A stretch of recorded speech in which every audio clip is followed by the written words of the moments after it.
नमस्कार. माझी योजना चॅनलमध्ये मी रुचिता आपले स्वागत करते.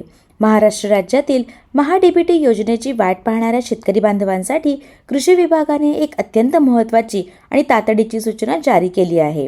जर तुम्ही कृषी अवजारे, ट्रॅक्टर किंवा फलोत्पादनासाठी अर्ज केला असेल तर तुमच्यासाठी पुढचे 3 ते 4 दिवस अत्यंत कठीण आहेत. 9 जानेवारीपूर्वी तुम्ही एक महत्त्वाचे काम केले नाही तर तुमचा अर्ज सिस्टीममधून कायमचा डिलीट होऊ शकतो.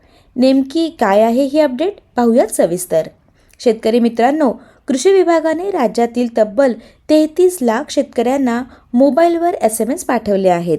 ज्या शेतकऱ्यांची निवड झाली आहे त्यांना कागदपत्रे अपलोड करण्यासाठी फक्त 7 दिवसांचा वेळ देण्यात आला होता आणि त्याची शेवटची तारीख 9 जानेवारी 2026 ही आहे. जर या तारखेपर्यंत तुम्ही प्रक्रिया पूर्ण केली नाही तर तुमचा अर्ज ऑटो डिलीट होईल. अनेकांना वाटतंय की पुन्हा सातबारा किंवा आधार कार्ड द्यावे लागेल, पण तसे नाही. तुम्हाला तुमच्या योजनेनुसार खालील कागदपत्रे जोडायची आहेत. कृषी यांत्रिकीकरण अवजारांसाठी ज्या कंपनीचे अवजार घ्यायचे आहेत त्याचे अधिकृत दरपत्र अपलोड करा. फलोत्पादन योजना या योजनेसाठी लागणारे प्राकलन सादर करणे बंधनकारक आहे.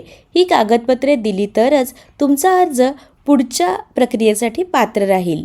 एक मोठी अडचण अशी आहे की 33 लाख शेतकऱ्यांना अनुदान देण्यासाठी सरकारला साधारण 15 ते 16 हजार कोटी रुपयांची गरज आहे.